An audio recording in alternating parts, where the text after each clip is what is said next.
ठरलं तर मग या मालिकेच्या पुढील काही येणाऱ्या भागांचे अपडेट जाणून घेऊया आपल्या आजच्या या व्हिडिओमध्ये. चला तर मग मित्रांनो, अजिबात वेळ वाया न घालवता सुरुवात करूया आपल्या आजच्या या व्हिडिओला. तर आता आपण पाहणार आहोत की सचिन किती शिताफीने संपूर्ण सुभेदार कुटुंबाला गंडवणार आणि पुन्हा एकदा तो कसा बरोबर आहे आणि बाकीचे सगळे कसे चुकीचे होते हे सिद्ध करणार. आता नेमकं काय घडतं हे जाणून घेऊया आपल्या या व्हिडिओमध्ये. तर आता आपण इथे पाहतोय की अर्जुनने तर सचिनला थोबाडायला घेतलेला आहे. तो आता सचिनला चांगला कुठून काढणार असतो आणि तो म्हणतही असतो की सचिन, तुला हे सगळं वागताना लाज वाटली नाही का? तुझ्या मनात एकदाही अस्मिताईचा विचार आला नाही का? एखादी व्यक्ती जेव्हा चूक करते ना, तेव्हा ती अशीच वारंवार चूक करत असेल तर ती चूक नाही, तो गुन्हा असतो आणि मी आता तुला सोडणार नाही आहे, असं म्हणत आता अर्जुन सचिनला मारत असतो. अर्जुन आता मारत असताना तो खूपच जास्त रागात असतो आणि सचिनसुद्धा गुपचूपपणे अर्जुनचा सगळा मार खात असतो, कारण मुळात सचिनने मार खाण्यालायक काम केलेलंच असतं. आता अर्जुन सचिनला चांगला धडा शिकवत असतो. तो त्याला म्हणत असतो, तुझ्या इतका नीच माणूस मी आजपर्यंत पाहिलेला नाही आहे सचिन. मी खरं तर हे आधीच करायला हवं होतं, पण माझ्या बहिणीचा विचार करून मी गप्प बसलो होतो. मी सुद्धा सचिनला एका मुलीबरोबर एका ठिकाणी पाहिलं होतं आणि मग आता तो सगळ्यांनाच तो सर्व प्रकार सांगू लागतो. त्यावेळी आता सचिन हा मात्र मान खाली घालून एकदम गुपचूप उभा असतो. त्यानंतर आता अर्जुनने हे सगळं सगळ्यांना सांगितल्यावर सगळेजण अर्जुनवर सुद्धा चिडतात की जर तुला हे सगळं आधीपासून माहीत होतं तर तू घरात का नाही सांगितलंस. त्यावर अर्जुन सांगत असतो की अस्मिताताई प्रेग्नंट होती, त्यामुळे मला भीती वाटत होती की जर अस्मिताताईला आता जसा स्ट्रेस आला आहे तसा स्ट्रेस आला असता तर आपण सगळ्यांनी काय केलं असतं, आणि म्हणूनच मी सगळ्यांना काही सांगणं थांबवलं. त्याबरोबर आता लगेचच इकडे कल्पना म्हणत असते, अरे अर्जुन, अस्मिताला त्रास होऊ नये म्हणून तू एवढी मोठी गोष्ट लपवायला नको होतीस, बघितलंस ना, त्यामुळेच आज पाणी डोक्यावरून जाऊ लागलं, त्यामुळेच आज सचिनची एवढी हिंमत आणि मजल वाढली की तो इतक्या खालच्या थराला जाऊन वागला. त्यावर अर्जुन म्हणत असतो, पूर्ण मम्मा, अगं जरी हा आज असा वागला असला ना तरीसुद्धा मी याला आता सोडणार नाही आहे ना.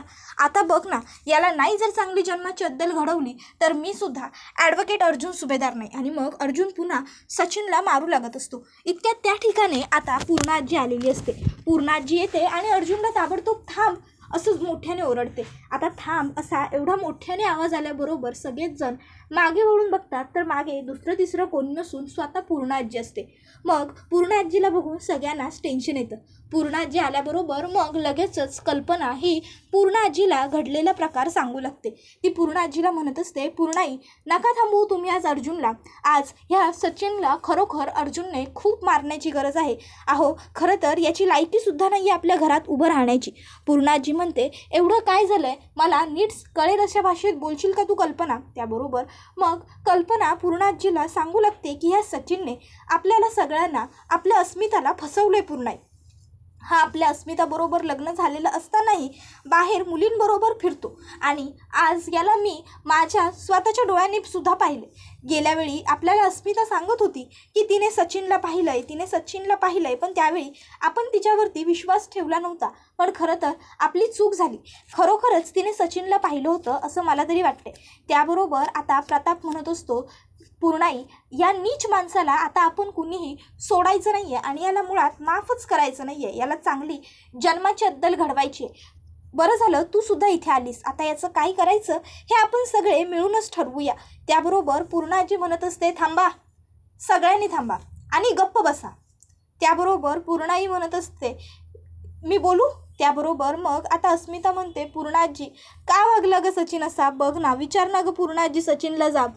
काय याने माझा विचार नाही केला? मी काय कमी केलं होतं ग याच्यासाठी?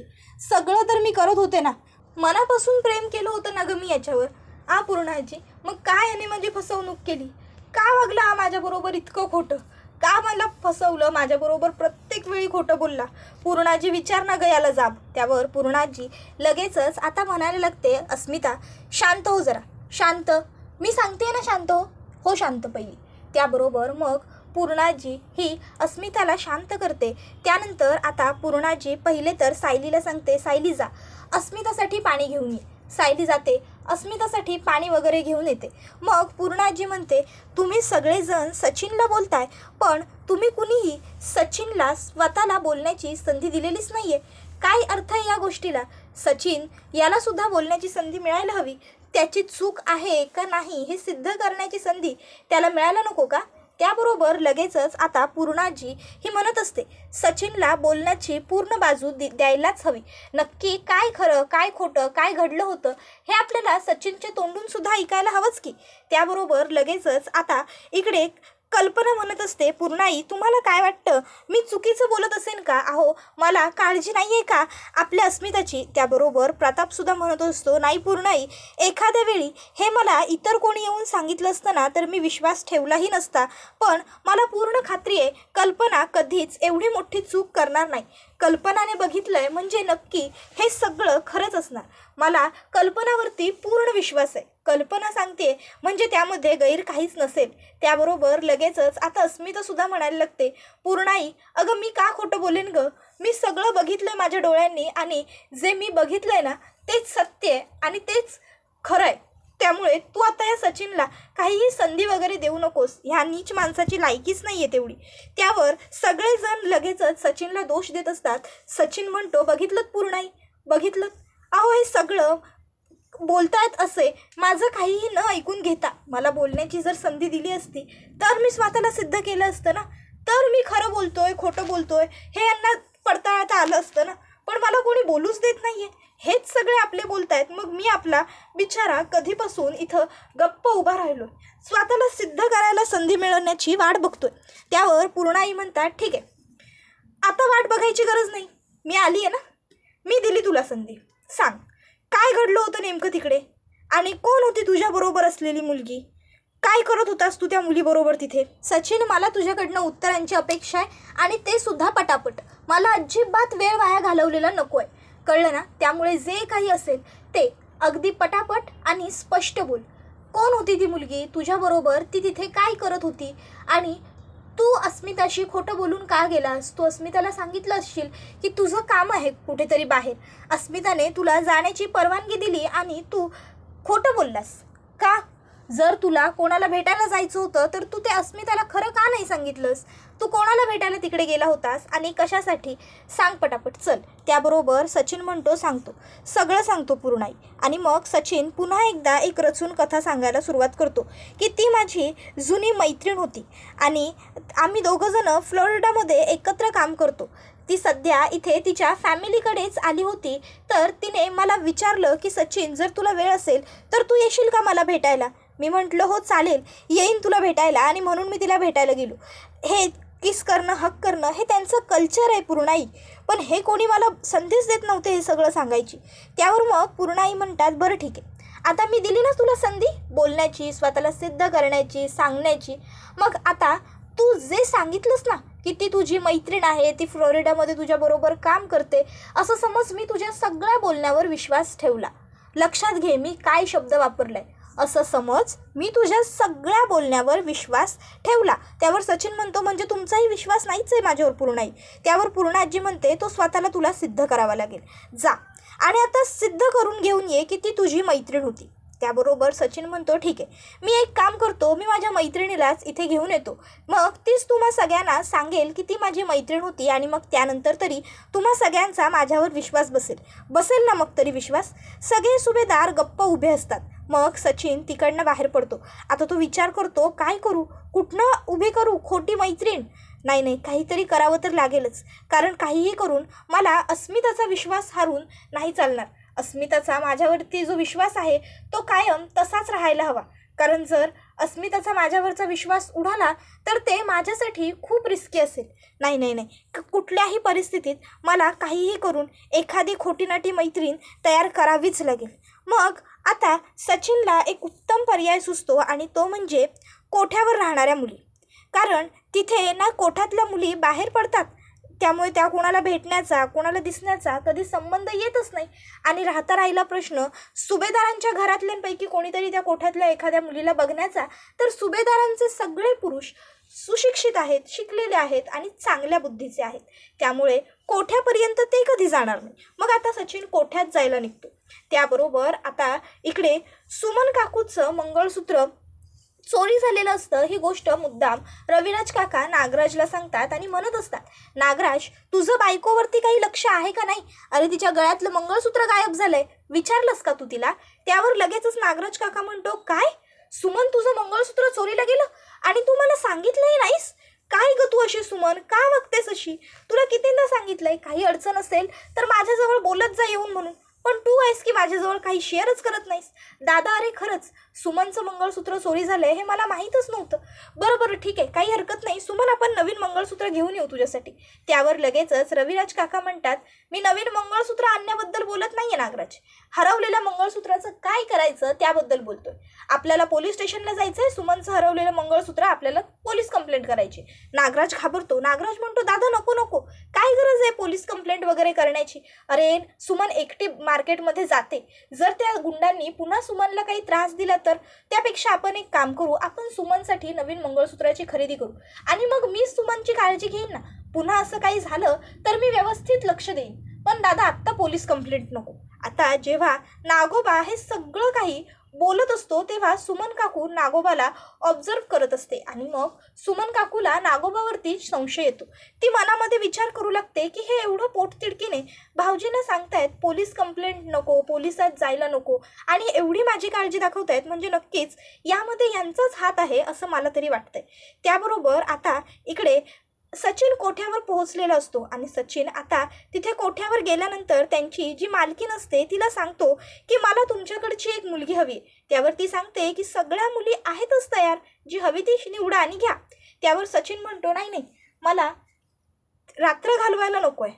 त्यावर मग ती बाई म्हणते, म्हणजे मग काय करायचं आहे मुलीचं? त्याबरोबर सचिन म्हणतो, मला थोड्या वेळासाठी इथल्या मुलीला बाहेर घेऊन जायचं आहे. त्यावर ती लगेचच मालकीण म्हणते की नाही हे शक्य नाहीये, इथल्या मुली बाहेर जात नाही साहेब आणि बाहेरचं कोणी आतही येत नाही, फक्त ज्यांचं काम असतं तेवढीच लोक आत येतात.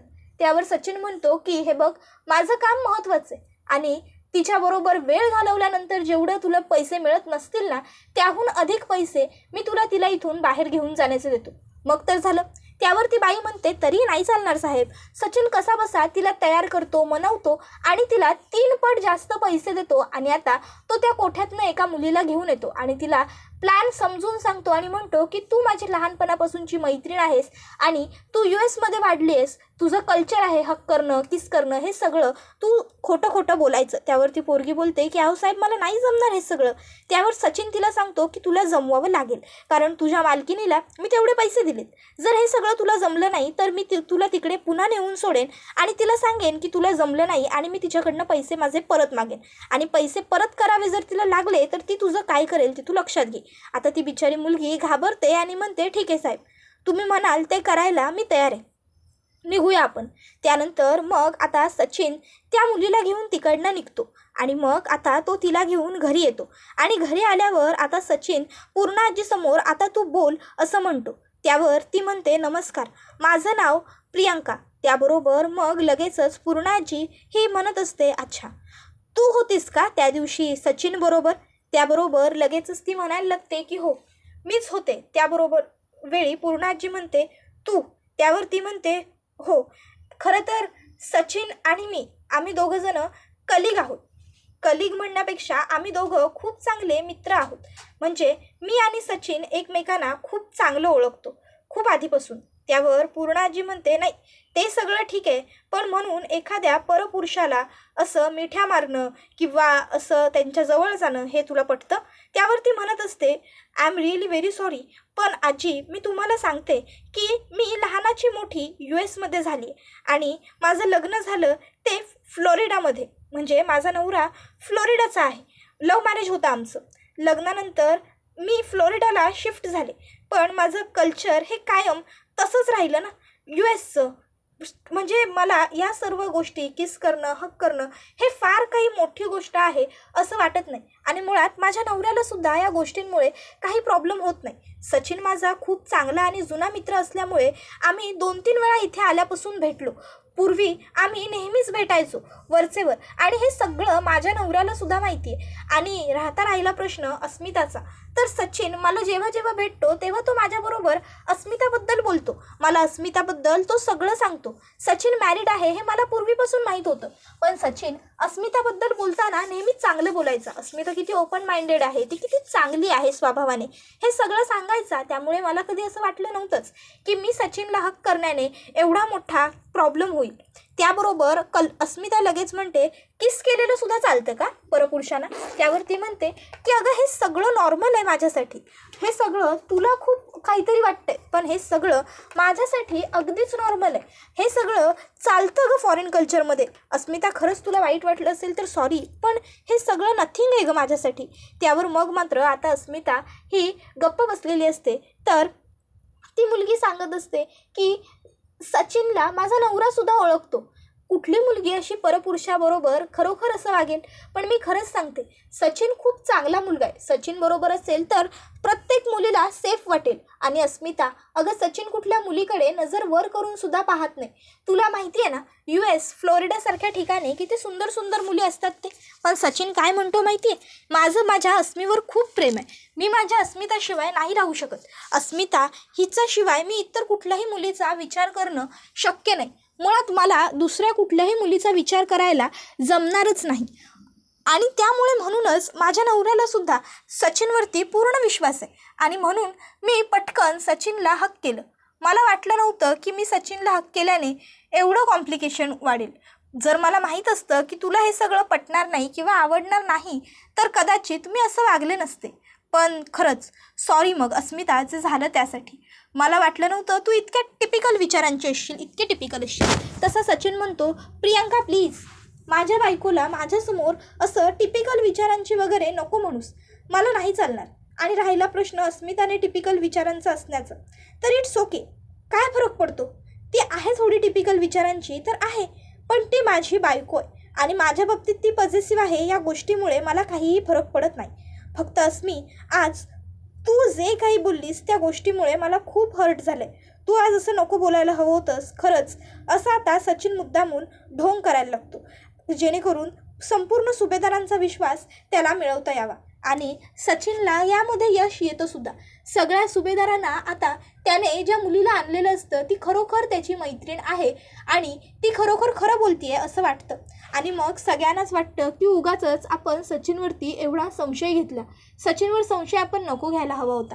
त्याबरोबर मग आता प्रतापसुद्धा म्हणतो की जाऊ देत सचिन, हे बघ जे झालं ते सगळं विसरून जा, सोडून दे. आता पुन्हा आपल्या घरामध्ये तो विषयसुद्धा नको. कल्पनाचा आणि अस्मिताचा गैरसमज झाला.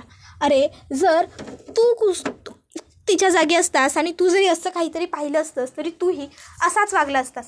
सचिन म्हणतो, इट्स ओके डॅड, मी समजू शकतो. आणि मग आता तो लगेचच किती चांगला आहे हे नाटक करू लागतो. त्याबरोबर हा व्हिडिओ इथेच संपतो. व्हिडिओ आवडला असेल तर व्हिडिओला लाईक करा, चॅनलवर नवीन असाल तर चॅनलला सबस्क्राईब करा आणि बेल आयकॉन आठवणीने प्रेस करा. आजचा पुरतं इथेच थांबूया. टाटा बाय बाय, धन्यवाद.